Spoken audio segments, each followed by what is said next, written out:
Hey there, welcome back to another vlog. Fall is in full swing here in London and we're going to make the most of it. Follow along as we sip pumpkin spice lattes, shop for fall decor, cozy up the flat for autumn and do some seasonal cooking.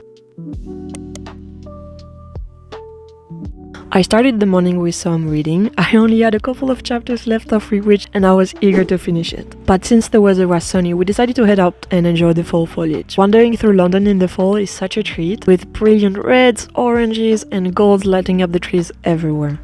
We checked out a new bakery/cafe that opened a few months ago called Sophia Sourdough. They had a beautiful selection of loaves, but we opted for a pumpkin spice latte and a cinnamon coffin to share. The pumpkin spice latte was very good and dare I say even better than Starbucks. It was sweet but you could still taste the coffee. The coffin, which is a mix between a croissant and cinnamon roll, was interesting. It was tasty, though I think I still prefer a classic cinnamon roll. With our lattes in hand, we went to check out some shops and see their fall offerings. First up was M&S, where Halloween treats were on full display. They had a lot of fun sweet and savory snacks shaped like ghosts, fangs and even toads. Next, we headed to H&M.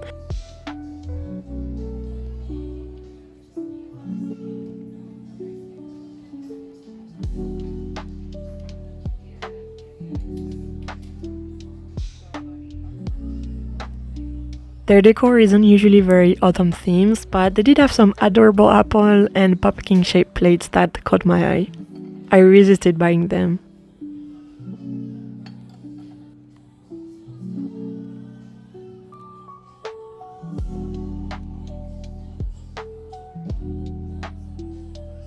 Instead, I picked up a burgundy teacup and some Christmas napkins. Finally, we visited Flying Tiger. Most of their decor was Halloween related and nothing really sparked my interest, so we decided to head back home. By then, we were pretty hungry, so I whipped up some galettes. I've tried making buckwheat galettes myself, but they're very tricky to master. Luckily, I found some pre-made ones at the French deli. I filled them with ham and cheese, and for mine, I also topped it with an egg.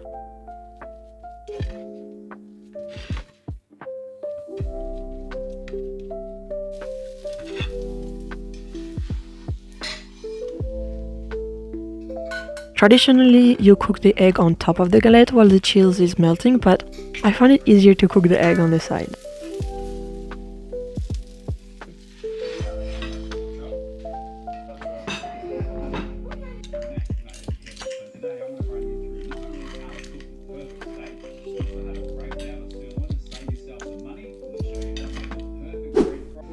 After lunch, I finally got around to putting up the fall decoration.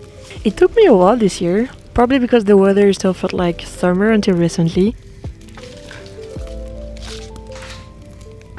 I really need to find a better organization system, but for now, cardboard boxes and tissue paper do the trick.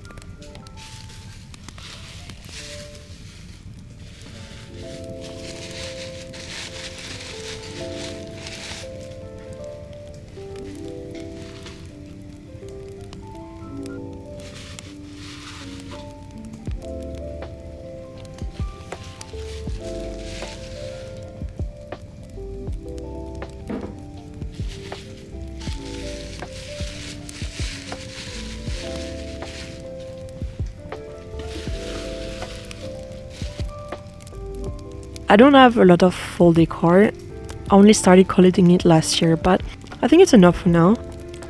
I love fall, though Christmas is my favorite time for decorating.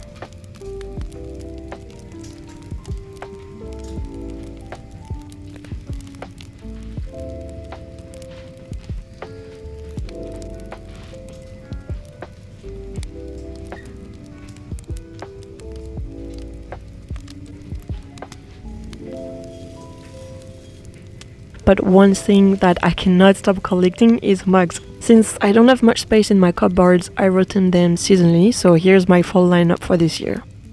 With the flat looking cozy and autumnal, I got in the mood to make a hearty soup. I had some tomatoes to use up as well.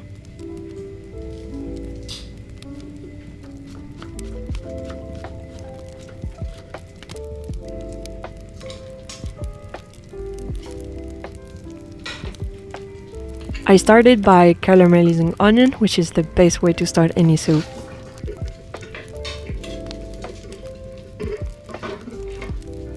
I also added some butternut squash, which I don't cook with often because it's hard to peel and cut.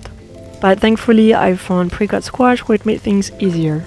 It also added a nice sweetness to the soup and made it more filling. While the squash softened in the pan, I prepped my bell peppers and tomatoes.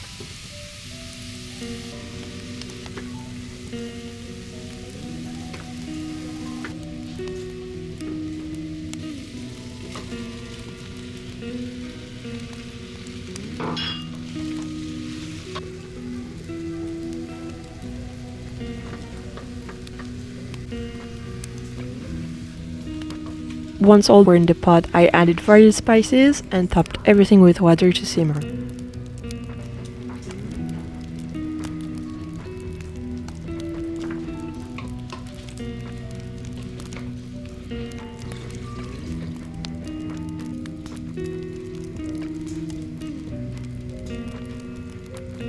As the soup was cooking, it was the perfect moment to relax, so I lighted a cinnamon scented candle and curled up on the couch with a new book.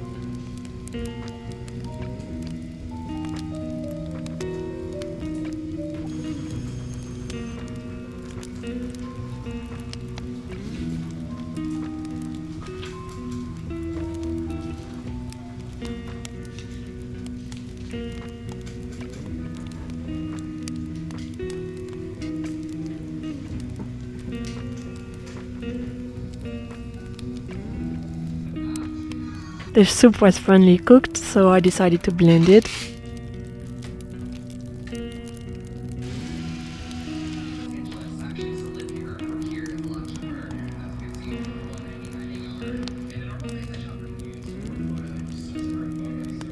And then to go with the soup, I cubed some rye bread and crisped it up in the air fryer, which is such an easy way to make croutons.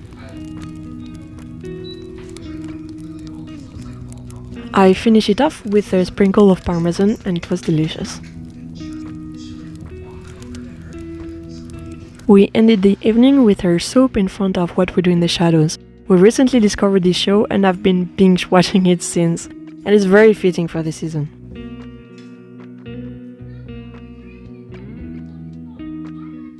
I hope you enjoy coming along on this full day, and I'll see you in the next video.